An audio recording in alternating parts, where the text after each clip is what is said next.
مش ضد، انا عايز ان احنا كلنا كقيادات دلوقتي متوجهين للقاهره ان شاء الله لحضور المؤتمر. خلينا نتكلم في المؤتمر اللي نظمه حزب شباب مصر. وان شاء الله يعني يبقى مؤتمر موفق ويضيف حاجه لمصر باذن الله. انا عايز اقول حاجه. اللي انا عايز اضيفه ان احنا مع استقرار البلد.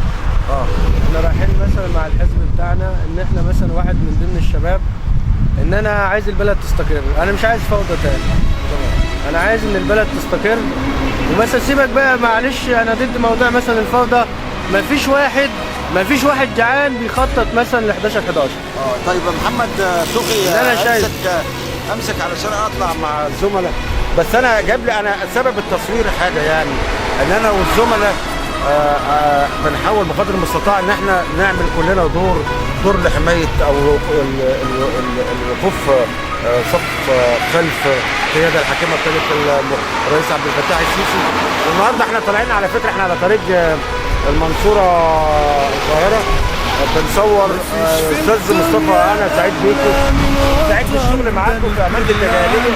استاذ محمد التوخي هو امين اخويا وصديقي العزيز محمد ابراهيم البيومي.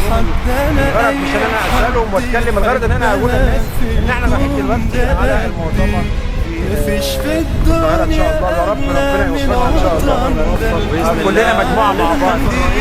احنا كلنا الاول خلف رئيس الحزب الدكتور احمد عبد الهادي، وبعد كده خلف الرئيس عبد الهادي. وجه كلمه برضه للمواطنين. انا اي حد يحبنا في الكون ده قدي، هنحب مين غيرها؟ مصر اللي عايشين ننكرها، ولا حد غيرنا استذكرها، شايله في همومنا على كرها، بلدي بصحيح كتر خيرها، هنحب مين غيرها؟ انا مش عارف، اللقاء بتاع النهارده ده لقاء جميل جدا، حضروا جميع رؤساء الاحزاب السياسيه المصريه، وكان جمع حاشد لرفض دعوات النزول في 11/11. حضر اكثر من يمكن 10 رؤساء احزاب سياسيه على رسوم الدكتور احمد عبد الهادي وقيادات حزب شباب مصر. تعرف بيك سريع علي محمد علي عديش الضابط، امين العلاقات العامه في حزب شباب مصر. في المؤتمر النهارده مؤتمر رائع، واحنا كلنا مع الجيش مع بلادنا وعلى اجسادنا اللي احنا نسيبوها ل 11/11 اللي هي الفوضى، على اجسادنا اللي هم يدخلوا مصر، على اجسادنا اللي هم يقسموا مصر، على اجسادنا كل حاجه في سبيل جيشنا، في سبيل الطفل، في سبيل الغلبان. حزب شباب مصر بيتبنى قضايا كبيره، واحنا تحت امر الغلبان قبل الشباب قبل الرجاله. حزب شباب مصر صوت المصريين. دكتور احمد عبد الهادي شايله في همومنا على كرها، بلدي بصحيح كتر خيرها.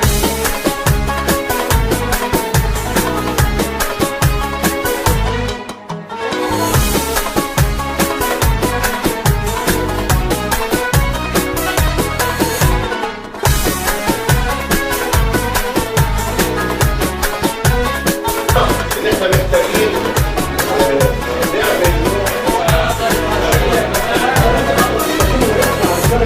يا مصر انت امي وانت ابويا وانت ناسي، في كل مكان بروح يا مصري عاشق ارضك سماكي وحبي ليكي. طيب حضرتك تعرفنا بنفسك؟ حسن علي حسن حماده، امين الوحده الحزبيه بحي المعصره، بيتكم بحيره. حزب شباب مصر. حزب شباب مصر ايه رايك في المؤتمر؟ اجمل من رائع، كويس جدا. ناويين نعمل مؤتمرات كتيره طبعا جدا جدا في جميع انحاء الجمهوريه. طيب. واحنا قدام الجيش والشرطه وكل ما في الدنيا كلها. تعرف حضرتك؟ لا سيب الميكروفون بس. محمد جبرين من البحيره، امين مساعد حزب شباب مصر البحيره. احنا كتكاتف جميع الاحزاب. انت ايه رايك في الحزب النهارده؟ الحزب في الحزب والحفله الكبيره. استاذ هاني، استاذ خالد لو سمحت. استاذ هاني اتفضل. تكاتف حزب شباب مصر ومجموعه من الاحزاب ده يبشر بنجاح باهر تحت قياده رئيس حزب شباب مصر الدكتور احمد عبد الهادي، اللي متبنى قضيه رفض 11/11، وان شاء الله انت امي وانت ابويا وانت ناسي، في كل مكان بروح ويقولوا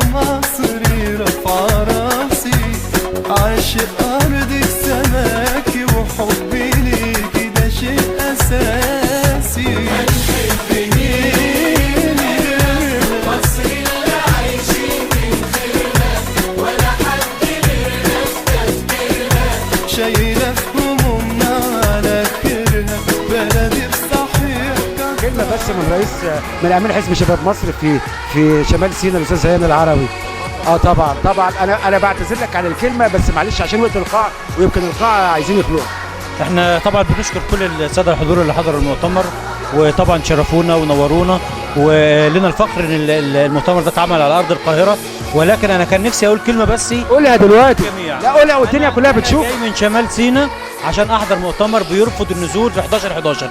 انا بايد النزول في 11/11 بس بشرط كل المتطرفين اللي عايزين ينزلوا يجوا لي العريش، يجوا يحضروا في العريش في شمال سيناء في الشيخ زويد او في رفح، ويخش شمال سيناء ويقول انا برفض ان يكون مفيش زيت ومفيش سكر ومفيش، على الرغم ان انا عندي في شمال سيناء مفيش زيت مفيش سكر مفيش عمل مفيش شغل، والناس راضيه وقابله ومستنيه ومنتظره عشان خاطر البلد تقف على رجليها.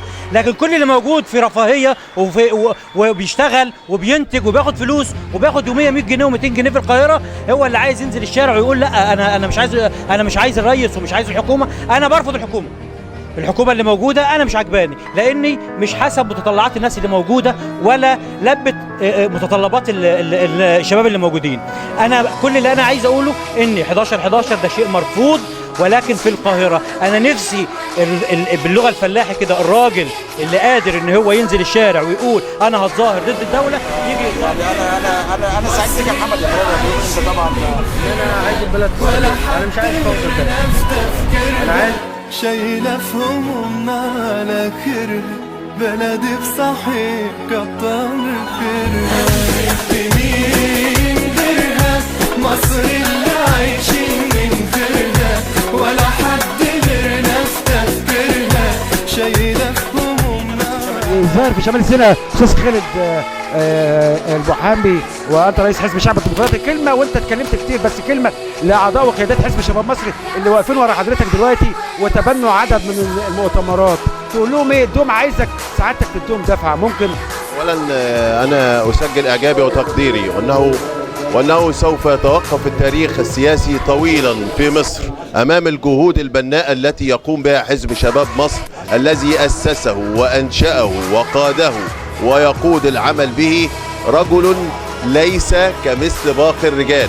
دكتور أحمد عبد الهادي لا أعرفه اليوم، هو لم يقف لصالح مصر ولصالح شعب مصر اليوم، وإنما منذ أن بدأ بعمله وبتأسيس حزبه بعد معركة كبيرة استطاع من خلالها أن يجعل هذا الحزب الذي يريد أن يخرج مصر من دائرة الفوضى إلى دائرة التقدم العلمي الإلكتروني. وأنا عارف برنامج حزب شباب مصر كويس، ولذلك أنا بتكلم عنه النهاردة. الدكتور بلدي بصحيح كتر خيرها.